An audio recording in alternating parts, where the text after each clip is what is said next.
My golden child sister destroyed my phone because I didn't buy her one too, so I sold her MacBook, and she still hasn't noticed. I'm 16.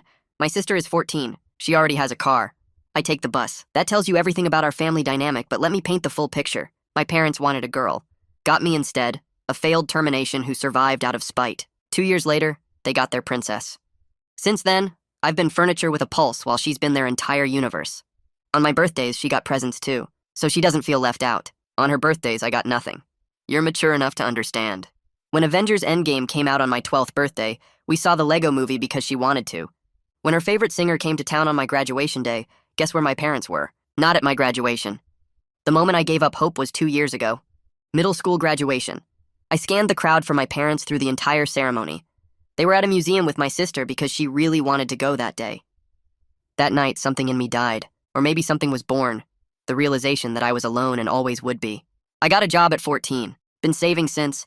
My sister has Gucci bags, designer everything, the latest MacBook she never uses. But I had one thing she didn't. The newest iPhone, bought with my own money after 18 months of saving. I'd had it for exactly 1 day when she found out. Why do you get the new phone when I'm stuck with this piece of trash? She held up her iPhone 13 like it was radioactive. Because I worked for it. You should have bought me one too. With what money?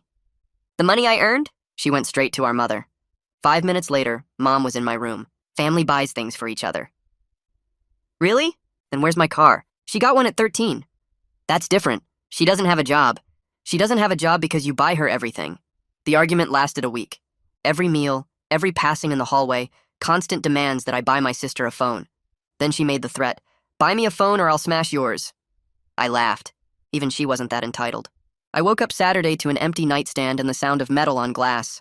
Downstairs, my sister stood at the kitchen table with a hammer, reducing my phone to glitter and fragments. She looked up when I walked in, smiled, and brought the hammer down one more time. Oops, that was an accident. Should have bought me a phone. I picked up the pieces. The screen was powder. The frame was bent beyond recognition. 18 months of work in scattered pieces on my mother's granite countertop. When my parents came home, my sister's story was ready. I dropped it. They didn't even question it. Phones break, my father said. That's life. That night, I took her MacBook, the one she'd used maybe twice since Christmas, listed it online for $200 below retail, sold it in 12 hours to a college student who couldn't believe her luck. The beautiful thing? It's been a week. She hasn't noticed. I took the money to a repair shop. The technician whistled when he saw my phone. What happened? Run it over with a truck. Something like that. I can fix it, but it'll take time. And money. I paid him with the MacBook money. Almost exactly what I'd paid for the phone originally. Poetic justice with a receipt. My phone works again. Not perfect. There's a crack she couldn't quite smash out, but it turns on. It texts. It reminds me that I won. Yesterday at dinner, my sister mentioned maybe getting a job. To buy stuff I want, she said, not looking at me. Good idea, I said. Maybe start by checking if you still have things to sell. Like that MacBook you never use. She laughed. Yeah, right, like I'd sell that. I smiled and kept eating. It's been 2 weeks now. The MacBook is gone. Some kid in Connecticut is using it for college. My sister still hasn't looked for it. That's how little she values what she has. She doesn't even know when it's gone. My parents asked why I've been smiling more lately. Just enjoying what I've earned, I told them.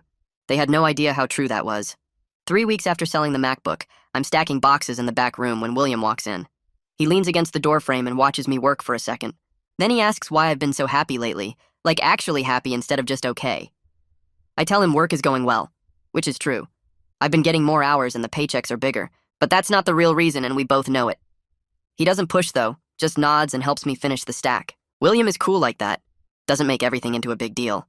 We head back to the floor and start restocking shelves together. He mentions his younger sister Ashlyn just started high school a few weeks ago. Already she's asking for designer bags and expensive shoes, stuff she sees other girls wearing. I feel my chest tighten a little because I know where this is going. But then William says his parents told her to get a job if she wants that stuff. They're not buying it for her. She can earn it herself or go without. I stack cans on the shelf and try to imagine my parents saying that to my sister. Can't picture it. William's family sounds so normal it almost hurts to hear about. His parents treat him and Ashlyn the same way, expect the same things from both of them. Nobody gets special treatment just for being younger or for being the favorite. I tell William that sounds nice and he shrugs like it's no big deal. To him, it probably isn't because that's just how things are at his house. That night at dinner, my sister brings up jobs again. She says she's been looking at listings online but hasn't applied anywhere yet. My mom smiles and tells her how proud she is that my sister is taking initiative. My dad agrees and says it shows real maturity. I keep eating my chicken and don't say anything. Nobody mentions that I've had a job for 2 years already. Nobody asks how my work is going or if I need more hours. The conversation stays focused on my sister and her maybe possibly thinking about getting a job someday. I think about that MacBook sitting in some college dorm in Connecticut. Some kid named Jesse is probably using it right now to write a paper or watch videos. My sister has no idea it's gone. She talks about wanting to buy her own stuff like it's a brand new concept she just invented. My phone buzzes with a text and I pull it out to check. My sister glances over at it from across the table. Her eyes catch on the crack running across the screen, that jagged line she couldn't quite smash out with her hammer. She looks away fast, but I saw her see it. That crack is always there, always visible, always reminding both of us what happened. I put my phone back in my pocket and go back to eating. My parents are still praising my sister for browsing job websites. The whole thing would be funny if it wasn't so typical. After dinner, I head upstairs to start homework, but I hear my parents talking in the kitchen. I stop at the top of the stairs and listen. My mom is telling my dad how mature my sister is becoming. She says considering employment at 14 shows real growth and responsibility. My dad agrees and adds that maybe this job thing will teach her the value of money. I stand there holding my backpack and wait for one of them to mention me. Wait for someone to say, hey, our son has been working since he was 14. Wait for any kind of recognition that I exist and have been doing this exact thing for 2 years. Nothing comes. The conversation moves on to what my sister might want to buy with her first paycheck. I go to my room and close the door. At the school the next day, my guidance counselor pulls me aside between classes. She's holding a folder with my name on it, and her face has that concerned adult look. She says my grades have been slipping in 2 classes, math and English. Asks if I know why my homework completion has dropped. I shift my backpack on my shoulder and try to think of what to say. The truth is, I've been so focused on the MacBook situation that homework stopped mattering as much. Watching my sister not notice, waiting for the moment she finally looks for it, that's been taking up space in my head. But I can't tell the counselor that. She asks if everything is okay at home, and I give her the standard answer. Fine. Everything's fine. Adults always accept that answer because they don't really want to know the truth anyway. She reminds me that junior year grades matter for college applications. Says I need to get back on track if I want good options next year. I promise I'll do better and she lets me go. I head to class thinking about how nobody at home cares about my grades, but this counselor I barely know is worried about my future. That weekend, my sister finds me in the living room doing homework. She asks if she can borrow my laptop for a school project, says hers isn't working right. I look up from my history textbook and tell her my laptop is old and slow, probably won't help much with her project. Then I suggest she use her MacBook instead. I watch her face carefully when I say it. She rolls her eyes and says her MacBook is in her room, but she doesn't feel like going upstairs to get it, just wants to use mine since I'm down here anyway. I tell her no, my laptop has all my stuff on it and I need it for my own work. She huffs and leaves the room. I sit there processing what just happened. She genuinely believes the MacBook is still in her room. Hasn't actually looked for it in weeks, maybe a month now. It's been gone for 3 weeks and she has no idea. That's how little she values what she has. Things just exist in her world until she needs them, and if she doesn't need them, she doesn't think about them. The MacBook could be gone for months and she wouldn't notice until she actually wanted to use it. On Sunday, William invites me over after our shift ends. Says his family is having people over for dinner and I should come.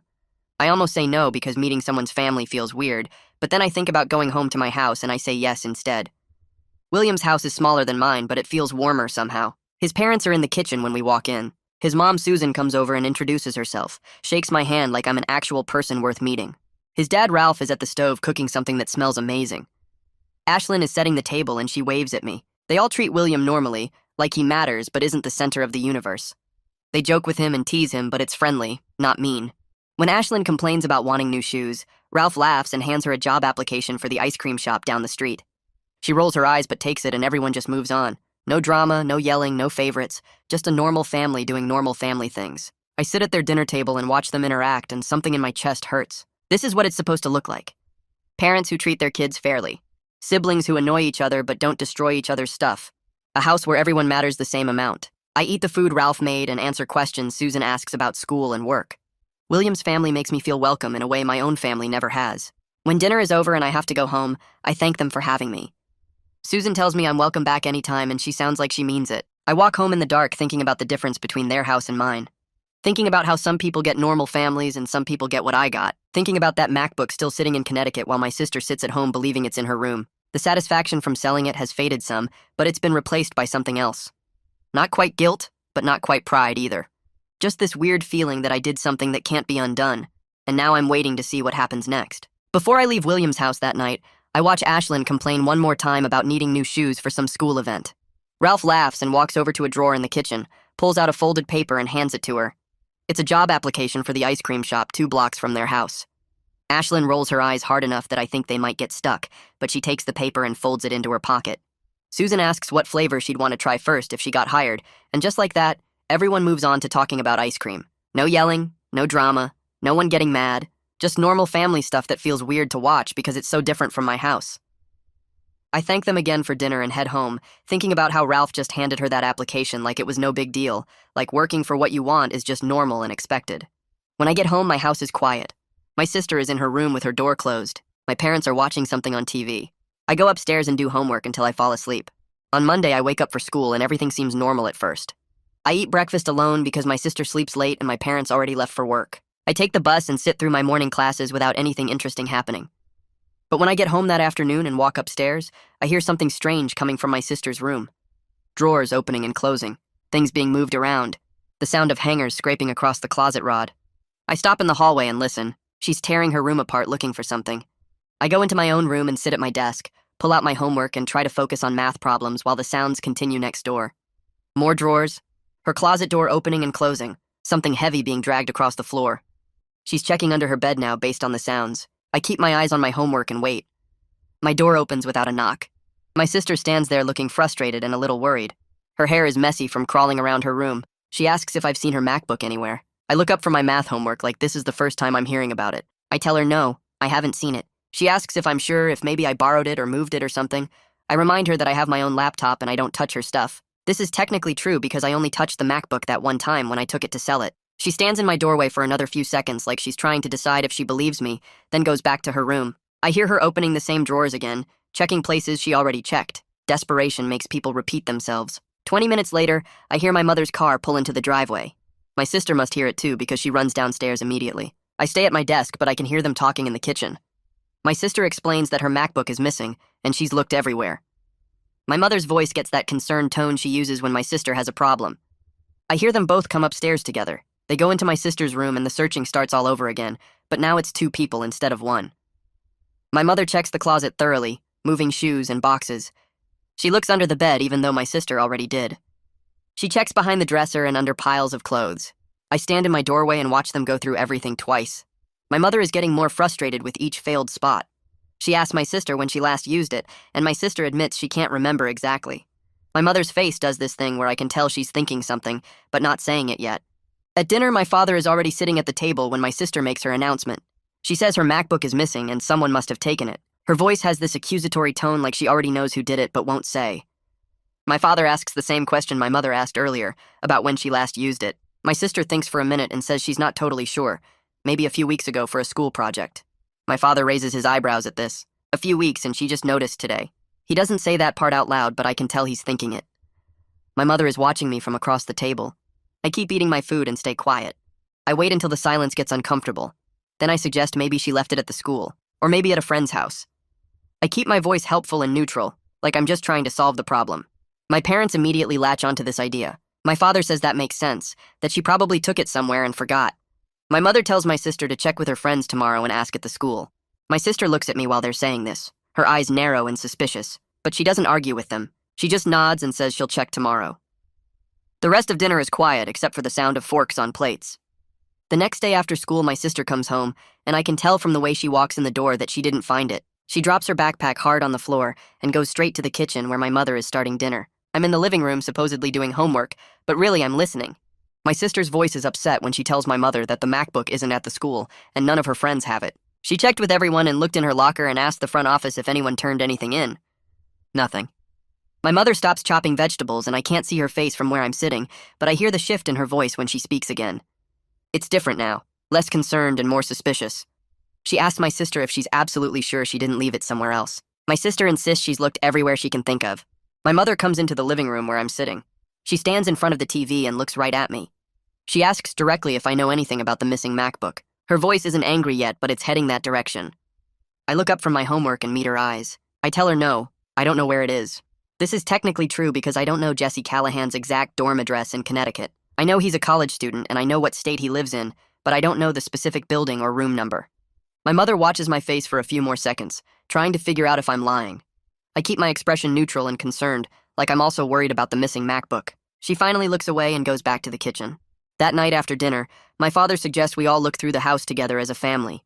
He says sometimes things end up in weird places, and an extra set of eyes helps. My sister shoots me another suspicious look, but agrees.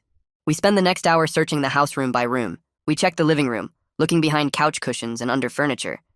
We check the kitchen cabinets for some reason, like the MacBook might be hiding behind the cereal boxes. We look in the garage, in the laundry room, in the bathroom closets. We check my parents' bedroom and my room and the guest room that nobody uses. My sister's room gets searched for the third time. I participate in all of this, helping move furniture and checking shelves, acting just as confused as everyone else about where it could be. The MacBook has never been in any of these places, but we look anyway. After an hour, my father says we've done all we can, and maybe it'll turn up eventually. My sister looks defeated and angry at the same time. My mother still has that suspicious expression. That night, I'm in my room with the door closed when I hear my parents' voices coming from their bedroom down the hall. They're trying to be quiet, but the house is silent enough that sound carries. I open my door a crack and listen. My father's voice says something about how ridiculous it would be if one of us kids sold it. My mother's voice responds, but I can't hear exactly what she says. Her tone is uncertain, though, not convinced. My father says something else, and my mother's voice gets a little louder, asking what if someone did sell it. My father insists that's crazy, that neither of us would do that. My mother goes quiet for a minute and then says something I can't quite hear. They keep talking, but their voices drop too low for me to make out the words. I close my door and get into bed. The MacBook is gone, and there's no way to prove I took it. My sister destroyed my phone, and my parents believed her lie. Now her MacBook is missing, and they're starting to wonder if someone in this house isn't telling the truth. I turn off my light and stare at the ceiling in the dark, listening to the muffled sound of my parents still talking in their room, and I think about how sometimes karma takes a while, but it always shows up eventually. At work the next day, I'm restocking shelves in the electronics section when Ralph walks over. He's the store manager, and he's worked here for like 15 years. He stops next to me and picks up one of the phone cases I'm organizing. He turns it over in his hands and then looks at me. He asks if everything is okay because I seem distracted. I tell him things are tense at home right now. He nods and puts the phone case back on the shelf.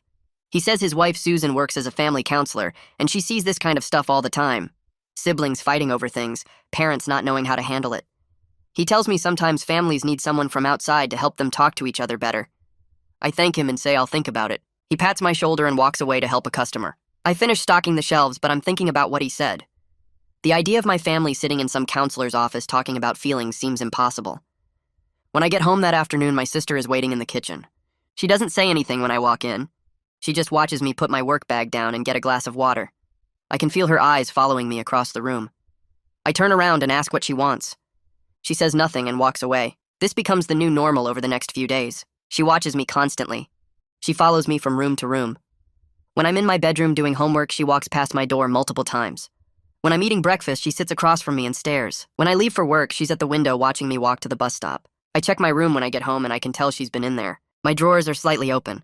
My closet door isn't closed all the way. She's looking for something, but she won't find anything because there's nothing to find. A week goes by like this. The tension in the house gets worse every day. My sister barely talks to anyone.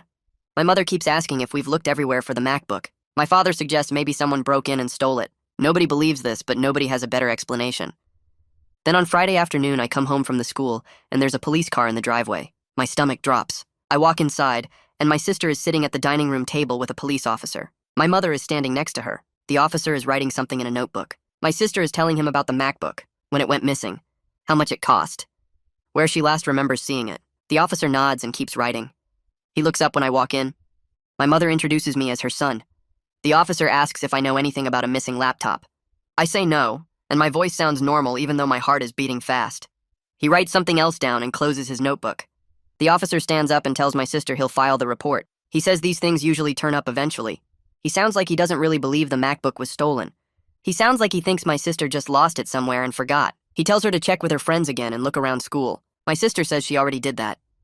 The officer shrugs and says to call if it shows up. He leaves and my mother closes the door behind him. She turns around and looks at both of us. My sister is crying now, real tears running down her face. My mother puts her arm around her. She tells my sister it'll be okay. Then she says we're both grounded until the MacBook turns up. I stare at her. I ask what that means. She says no going out, no friends over, no activities, just school and home. I point out that I have a job. She hesitates and then says, fine, I can go to work, but that's it. My sister stops crying long enough to smile at this. She thinks we're both being punished equally. Being grounded means nothing to me. I never went anywhere anyway. I go to the school and I go to work and I come home. That's been my life for 2 years. But my sister is furious. She has plans this weekend. She was supposed to go to some party. She was supposed to hang out with her friends at the mall. Now she can't do any of it. She blames me somehow. She corners me in the hallway that night and says this is my fault. If I'd helped her look for the MacBook, we wouldn't be grounded. I ask how it's my fault that she lost her stuff. She gets right in my face and says, I know something. I can see it in how I act. I tell her she's being crazy and walk away. She yells after me that she's going to figure out what I did. At the school on Monday, I'm sitting in the cafeteria during lunch. I usually sit alone, but today Skylar Fontana sits down across from me. We have English class together, but we've never really talked. She opens her lunch and asks if I heard about her brother. I say no. She tells me her older brother is 17 and her younger brother is 12. Her parents treat her older brother like garbage. He has to do all the chores and pay for his own stuff. Her younger brother gets everything handed to him. New games, new clothes, whatever he wants. She says it's been like this their whole lives. I tell her my family is the same way. My sister gets everything. I get nothing. We spend the rest of lunch talking about our families. It feels good to talk to someone who understands. Someone who knows what it's like to be the kid nobody cares about. The next day, Skylar sits with me again. We talk about school and work and regular stuff. Then she asks why I don't just move out when I turn 18. I stop eating and think about this. I've never seriously considered it before. I've been so focused on getting through each day that I haven't planned past that. I haven't thought about what happens when I'm legally an adult. Where I would go. What I would do. She says her brother is already looking at apartments. He has money saved up from his job. He's planning to leave the day after graduation. I realize I should be doing the same thing. I should be planning my escape instead of just surviving. Skylar gives me some websites where her brother found apartment listings. She says I should start looking now so I have a plan ready. That weekend, William texts me and asks if I want to come over. I haven't seen him outside of work in a while. I tell my mother I'm going to a coworker's house and she says fine as long as I'm back by dinner. I take the bus to William's neighborhood. His house is nice. Not huge, but clean and normal looking. He answers the door and lets me in. His mom is in the kitchen making cookies. William introduces me and she smiles. Her name is Susan. She's the family counselor Ralph mentioned. She asks how I'm doing, and there's something about the way she asks that makes it feel like a real question. Not just something adults say. She wipes her hands on a towel and sits down at the kitchen table. She tells me to sit too. William sits next to me. Susan asks about my family in this gentle way that makes me want to tell the truth. I start talking, and once I start, I can't stop. I tell her about my sister getting everything, about my parents forgetting my graduation, about working since I was 14 while my sister gets handed designer bags, about my phone getting smashed and nobody caring. Susan listens to all of it without interrupting. When I finish, she's quiet for a minute. Then she asks how that makes me feel. I tell her it makes me feel invisible. Like I don't matter. Like I could disappear and nobody would notice. She nods like she understands. She asks if I've ever talked to my parents about this. I laugh and say they don't listen. She says sometimes parents don't realize what they're doing until someone points it out clearly. William gets up to check on the cookies. Susan leans forward and tells me that I deserve to be seen and heard. She says what my family is doing isn't okay, but she also says I need to decide what I want. Do I want to fix things with my family, or do I want to leave when I turn 18? Both are valid choices. I tell her I don't know yet. She says that's okay. She gives me her card and tells me to call if I ever need to talk. I put the card in my pocket and it feels like a lifeline. William brings the cookies over and sets the plate on the table between us. Susan takes one and bites into it while watching me with those calm counselor eyes. I realize I want to tell her everything, the whole truth about what I did and why. The words start coming out before I can stop them. I tell her about selling my sister's MacBook to pay for my phone repair. I tell her about listing it online and meeting the college student who bought it. I tell her about taking the money to the repair shop and feeling like I'd finally won something. William's eyes go wide and he stops chewing his cookie. Susan just nods slowly and keeps listening like she's waiting for me to finish the whole story. When I'm done talking, the kitchen is quiet except for the clock ticking on the wall. Susan wipes cookie crumbs off her hands and leans forward a little. She asks how I felt when my sister destroyed my phone with the hammer. I describe working for 18 months to save up the money, getting my first paycheck and putting most of it in my savings account. Watching the balance grow so slowly that some weeks I wanted to give up. Finally having enough and going to the store and buying the phone myself, holding it in my hands and feeling proud because I earned it. Then waking up to the sound of metal hitting glass and running downstairs to see my sister smashing it into pieces. Watching 18 months of work turn into broken glass and bent metal on the kitchen counter. My parents coming home and believing her lie that I dropped it. Nobody caring that I lost something I worked so hard for. Susan nods again and asks what I hoped would happen by selling the MacBook. I admit I wanted my sister to feel what I felt. To lose something and have nobody care. To search for it and realize it's gone forever. To understand that things you don't value can disappear. But I also knew she barely used the MacBook anyway, so maybe she wouldn't even notice. Maybe that would prove my point even more. Susan doesn't look mad or disappointed. She asks if the revenge actually made things better or just created different problems. I sit there thinking about this. The first few days after selling it felt amazing. Every time I used my repaired phone, I remembered that I'd fought back, but lately the satisfaction has been fading. My sister is suspicious and watching me constantly. My parents grounded both of us, which doesn't affect me much, but created more tension. The house feels like a pressure cooker ready to explode. I tell Susan that maybe it didn't make things better. Maybe it just made things different in a bad way. William suddenly speaks up and suggests I could return the MacBook somehow. Send it back anonymously or something. I shake my head and explain it's already sold to someone in Connecticut. Some college student is using it right now for her classes. That option is completely gone. There's no way to undo what I did. Susan is quiet for a minute, and then she says something that hits me hard. She says I need to decide what kind of person I want to be. Not based on how my family treats me, but based on who I actually am inside. She says when I let their dysfunction control my choices, I'm giving them power over my future. She says I can't control what my parents do or how they treat me and my sister differently. But I can control how I respond. I can choose to be better than the situation. Or I can choose to stay trapped in the same toxic patterns. I leave William's house an hour later feeling confused and guilty in a way I didn't before. The revenge felt completely justified when I did it. My sister destroyed my phone on purpose and nobody cared. Taking her MacBook seemed like fair payback. But Susan's questions made me see it differently. Now I'm stuck in this situation where my family is fighting and suspicious, and I can't undo what I did. The MacBook is gone. My sister will eventually figure out I took it. And then what happens? I take the bus home and walk into the house around 6. My parents are in the living room watching TV. They barely look up when I come in. I go upstairs to my room and sit on my bed staring at my phone. The crack across the screen reminds me why I did what I did, but it also reminds me that I'm trapped now. I can't take it back. Around 9 that night, my sister appears in my doorway. She doesn't knock. She just stands there looking at me with this expression I've never seen before. Her voice cracks when she speaks and she accuses me directly of taking her MacBook. Not asking, accusing.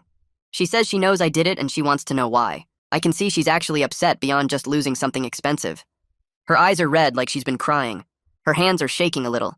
This isn't the bratty, entitled sister who smashed my phone with a smile. This is someone who's genuinely hurt. I ask her why she destroyed my phone, really destroyed it when she could have just complained to our parents like always. She's silent for a long time. The house is quiet around us. Finally, she says she was angry that I had something nice that she didn't have. I point out she has tons of nice things, designer bags and clothes and a car. She shakes her head and says it's not the same. Our parents buy her everything, so nothing feels special. But I earned my phone myself. I worked for it. And that made her mad because she can't do that. She admits our parents would have bought her the same phone if she'd asked. They would have given her anything. But it bothered her that I got mine independently. That I had something I earned while everything she owns was just handed to her. She wanted to prove I couldn't have anything she didn't have. She wanted to take away the one thing that made me different from her. I stare at my sister standing in my doorway and realize we're both trapped. She's trapped by getting everything without earning it. I'm trapped by getting nothing no matter how hard I work. And neither of us knows how to break out of it. I take a breath and the words come out before I can stop them. I tell her I sold her MacBook to fix my phone, and I'm not sorry because she's never been sorry for anything she's done to me. Her face goes white. She opens her mouth, but nothing comes out for a few seconds. Then she starts crying, and these aren't the fake tears she uses on our parents. Her whole body shakes. She says she didn't think I'd actually fight back. She thought I'd just accept it like I accept everything else our parents do to me. She wipes her face with her sleeve and keeps crying. I stand there watching her fall apart, and I don't feel satisfied like I thought I would. I just feel tired. My mother's voice cuts through the moment. She's standing in the hallway and her face looks shocked and angry, but I can't tell which one of us the anger is pointed at. She must have been walking past my room and heard everything. My sister turns and sees her and cries harder. My father appears behind my mother a second later. They both stand there in the hallway staring at us. The house is completely quiet except for my sister's crying. My mother's voice is tight when she asks if it's true. Did I really sell the MacBook? I look right at her and say yes. My father's face gets red. He starts to say I had no right to take her property. But my mother puts her hand on his arm and he stops talking. She looks back and forth between my sister and me with an expression I've never seen before, something like confusion mixed with guilt. She asks my sister if she really destroyed my phone on purpose. My sister nods and keeps crying. My mother asks why. My sister says she was jealous and she knew she could get away with it. The hallway goes silent again. My father shifts his weight and looks at the floor. Then he says we all need to sit down and talk, actually talk, which has never happened in our family. We go downstairs to the living room. My parents sit on the couch. My sister sits in the chair by the window. I sit in the other chair. Nobody looks at anyone else for a minute. Then my father says someone needs to start explaining. So I do. I explain the whole thing from the beginning. 18 months of saving money from my job. Finally buying the phone I wanted. My sister demanding I buy her one too. The argument that lasted a week. Coming downstairs that Saturday morning to find her smashing my phone with a hammer, the way she smiled when she did it. How our parents came home and didn't question her story that I dropped it. How Dad said phones break and that's life. I explained taking her MacBook that night, listing it online, selling it to a college student in Connecticut, using the money to repair my phone, the crack that's still there because she destroyed it so completely. My mother's face gets paler as I talk. My father looks uncomfortable, but he doesn't interrupt. My sister sits in her chair, crying quietly. When I finish explaining the phone situation, I keep going.